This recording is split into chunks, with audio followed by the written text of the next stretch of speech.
네, 안녕하세요. 데이업의 김지현입니다. 유럽의 660조 시장이 돌아옵니다. 이 위태위태했던 유럽의 이 중국 전기차 규제, 드디어 이 확정 소식이 나왔습니다. 이로써 이 국내 기업이 이 수혜가 이 반드시 좀 나올 수밖에 없는데요. 이건 말고도 이 지금 시점에서 유럽의 시장을 이 지켜봐야 하는 이유가 있습니다. 오늘 영상에서는 이 국내 기업이 수혜일 수밖에 없는 이유와 이 유럽 시장에 이 주목해야 할 부분, 이 포인트까지 모조리 다 풀어드리도록 하겠습니다. 먼저 이슈에 대해서 좀 얘기를 드리면 이유가 현재 시간으로 저번 주 금요일에 결국 중국산 전기차의 추가 관세를 확정을 시켰습니다. 이로써 최대 35.3%가 추가 부과되는 게 좀 확정이 된 건데, 이전에 위태위태했던 이 관세 확정 안건이 결국에는 확정이 된 겁니다. 이 확정이 된 과정이 각 국가별 찬성 반대 표를 보면 좀 드라마틱한데요. 이 전기차 확정 소식 이전에 이 독일을 필두로 특히 이 이탈리아와 이 스페인은 이 중국이 자국에 투자를 한다고 하는 이 회유책으로 이 중국을 지지하면서 중국 전기차 관세 반대에 적극적으로 좀 나섰었습니다.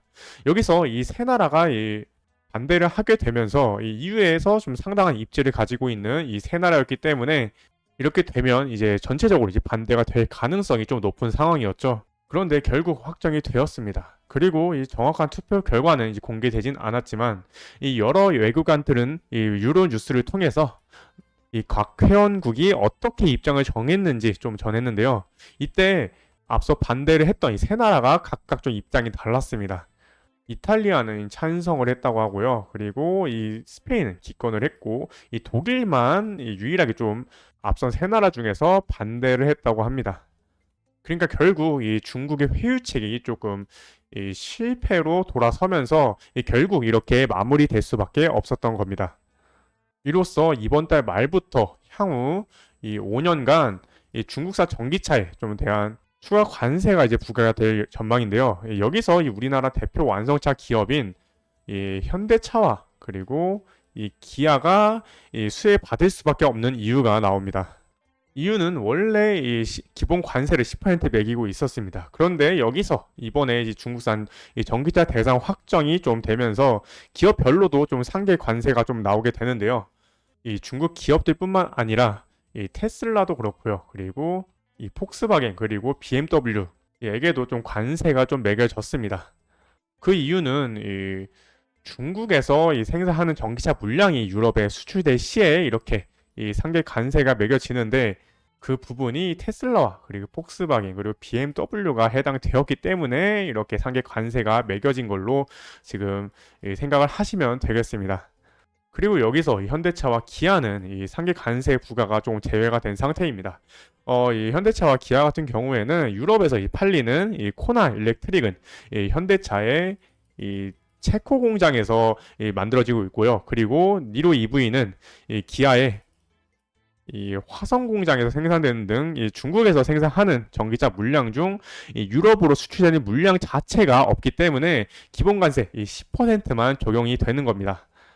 이로써 EU 시장 전기차 점유율이 결국 이 재편될 가능성이 좀 높아졌는데요. 현재 이 전기차 판매 시 가장 중요한 부분은 바로 이 판매 가격이라고 할 수 있겠습니다.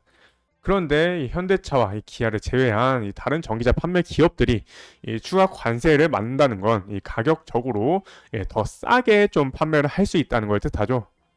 이번 2024년 1월부터 5월까지의 전기차 판매 점유율을 확인해 보시면 이 현대차 그룹 위에 이 폭스바겐과 이 BMW 그리고 중국 기업인 이 지리와 그리고 볼보 그리고 테슬라가 이 위에 있습니다. 이에 따라서 이번 추가 관세로 좀 점유율이 조금 바뀔 가능성이 높습니다. 물론 현대차가 유럽에서 전기차 판매 목표를 25% 줄이고 미국과 그리고 인도 시장에 좀 더 집중을 하고 있는 모습을 보여주고 있긴 합니다. 그런데 그렇다고 이 유럽 전기차에 집중을 안 하는 건 아닙니다. 이 시장적인 측면에서는 상승률에서는 이 미국에서 조금 밀리고 있긴 한데요. 여전히 일단 추가 관세에 대해서는 이 중국 측에서 입장에서는 오늘 이 EU 측과 새로운 좀 협상을 진행할 것이라고 했기 때문에 이 추가적으로 내용이 좀 수정될 수도 있습니다. 그런데 이 유럽 시장 같은 경우는 이 관세적인 측면뿐만 아니라 현재 이 유럽 시장은 이 주목해야 할 이유가 있습니다.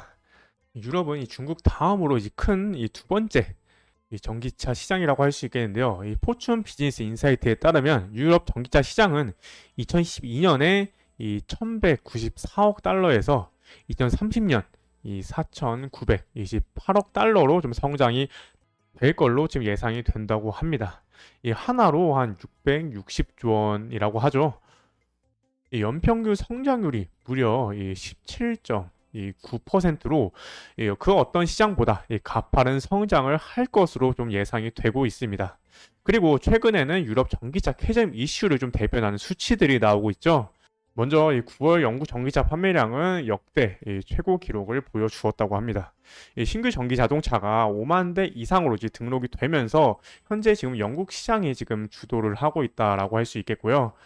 그리고 이 폭스바겐이 있는 가장 좀 위태로웠던 국가인 이 독일은 이 독일 자동차청 공식 이 9월 차량 이 등록 보도 자료를 좀 보시면 네, 밑을 조금 내려 보시면 네, 이 부분이죠.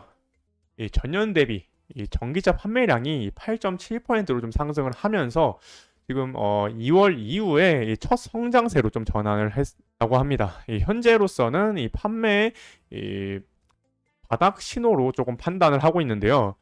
현재 독일은 이 전기차 세 공제를 좀 밝힌 만큼 4분기나 아니면은 이제 이후에 2025년 이런 세 공제 측면이 이제 본격화되면은 이 추가적인 좀 성장세까지 보여줄 수 있기 때문에 이 중국 규제 소식이 아니더라도 이 지금 EU 그러니까 이 유럽 전기차 시장의 이 상승 전환 여부는 이 중요한 포인트가 좀 될 수밖에 없습니다.